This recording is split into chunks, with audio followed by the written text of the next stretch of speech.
आई भवानीचा गजर म्हणजे गर्भपातासाठी अनेक महिला आपल्या जोडीदाराच्या सांगण्यावरून घरच्या घरीच औषधोपचार करतात, पण असे उपाय जीवावरही बेतू शकतात। संभाजीनगरमध्ये असाच एक गंभीर प्रकार घडलाय। नवऱ्यानं बाजारातून आणून दिलेली गर्भपाताची औषधं घेतल्यानं एका महिलेला आपला जीव गमवावा लागलेला आहे। संभाजीनगरच्या फुलंब्रीमधली धक्कादायक घटना आहे। पाहूया यावरचाच एक स्पेशल रिपोर्ट। गर्भपाताची औषधं घेताय, सावधान।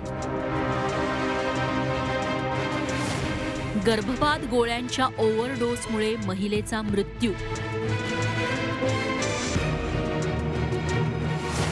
डॉक्टरांचा सल्ला न घेणं जीवावर बेतलं।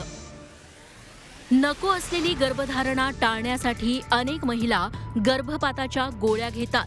अमृत नोनी ऑर्थो प्लस घेतल्यापासून माझे गुडघ्याचं पेनिंग किंवा ही कमरेचे त्रास होता कमी झालेला आहे। धन्यवाद अमृत नोनी ऑर्थो प्लस। आरोग्याचा भरोसा अमृत नोनी ऑर्थो प्लस। मात्र याच गोळ्या जीवावरही बेतू शकतात। संभाजीनगरात असाच एक धक्कादायक प्रकार घडलाय। इथल्या फुलंब्रीत एका छोट्याशा चुकीनं सारं क्षीरसागर कुटुंब उद्ध्वस्त झालंय। शेतकरी असलेल्या या दाम्पत्याला आधीच 3 अपत्य, त्यात महिलेला चौथ्यांदा गर्भधारणा झाली। या दाम्पत्याला हे चौथं अपत्य नको होतं, मात्र ही गोष्ट कुणालाही कळू द्यायची नव्हती। त्यामुळे पतीनं परस्पर बाजारातून औषधं घेतली आणि 2 दिवस पत्नीला दिली। त्यातून या महिलेला रक्तस्राव सुरू झाला।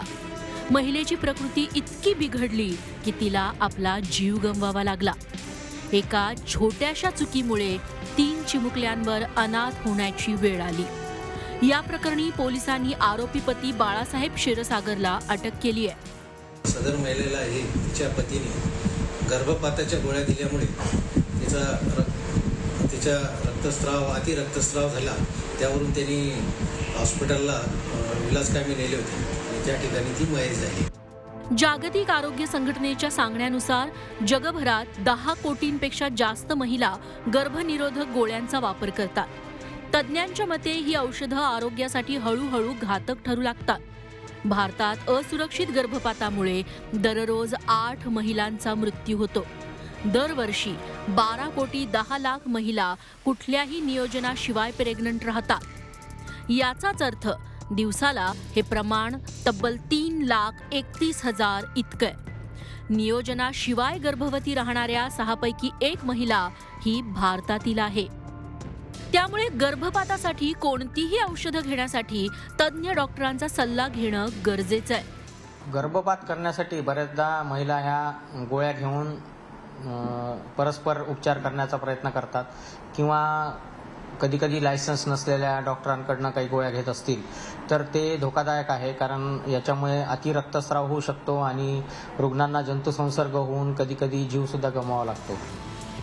बेकायदा गर्भपात करणं कायद्यानं गुन्हा आहे, तरीही अनेक दाम्पत्य घरच्या घरीच गोळ्या घेऊन गर्भपात करण्याचा प्रयत्न करतात। कोणतंही वैद्यकीय ज्ञान नसल्यानं अनेकदा असे प्रकार जीवघेणे ठरतात। संभाजीनगरची ही घटना सर्वांच्याच डोळ्यात अंजन घालणारी आहे। स्वतःच डॉक्टर बनण्याचा प्रयत्न करू नका, अन्यथा तुम्हाला त्याची मोठी किंमत मोजावी लागेल।